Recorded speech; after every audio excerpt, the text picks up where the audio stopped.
For now on the program, Amnesty International is accusing the US of committing war crimes through its drone program in Pakistan.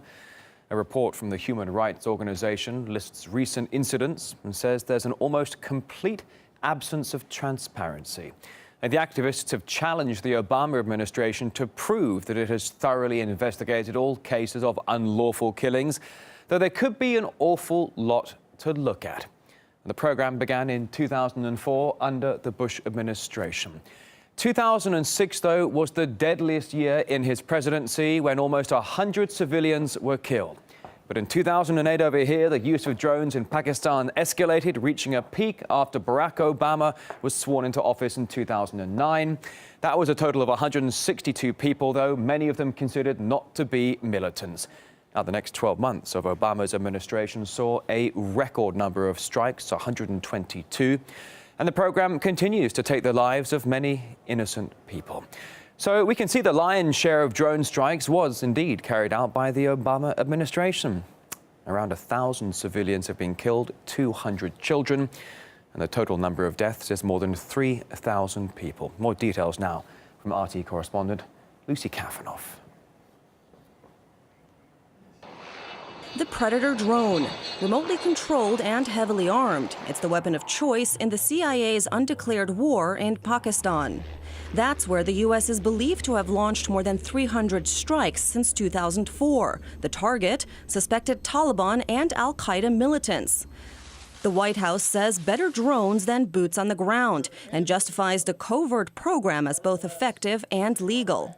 America does not take strikes to punish individuals. We act against terrorists who pose a continuing and imminent threat to the American people. Not so, according to Amnesty International. In a damning new report, the human rights group warns U.S. drone strikes could amount to war crimes. It documents recent killings in Pakistan's northwest tribal areas and the lack of transparency surrounding drones. This is a secret program. In fact, in our case, we've found, at least in some cases, they've clearly killed civilians, and some of these cases might be war crimes. That really concerns us. One such case is that of 68-year-old Manama Bibi, killed by a U.S. drone last October. She was picking vegetables with her grandchildren when the attacks took place, a double strike. The children miraculously survived. First it whistled, then I heard a doom. The first hit us, and the second hit my cousin. But her grandmother's body was pulverized. These missile fragments are all that remain. Amnesty documents other such cases, but its main point, the need for transparency and accountability. The US must explain why these people have been killed, people who are clearly civilians. It must provide justice to these people, compensation. It must investigate those responsible for those killings. The U.S. continues to give very little public information about the drone program, but it will face more international pressure later this week. That is because on Friday, the UN General Assembly will be debating the use of remotely piloted aircraft. Now, in a separate report, a UN investigation looked at 33 drone strikes around the world, not just in Pakistan, that violated international humanitarian law and also resulted in hundreds of civilian casualties. That report also calling for more transparency and accountability from the United States. Reporting from Moscow, I'm Lucy Kafanov. Now, the US won't shoot itself in the foot with an investigation. That's according to Phyllis Bennis from the Institute for Policy Studies.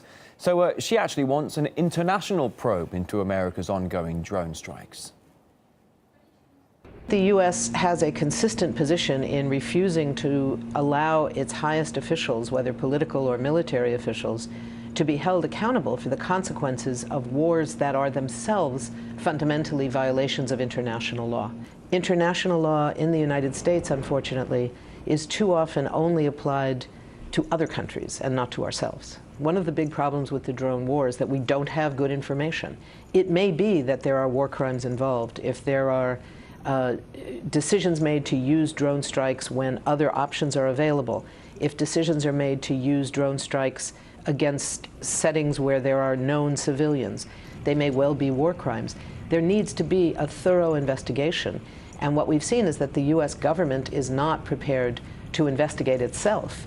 So the question of international investigations, whether it's in the context of the International Criminal Court, to which, of course, the United States is not a member, or whether it's in the context of Amnesty International, the United Nations, other agencies, all of these need to be explored and used.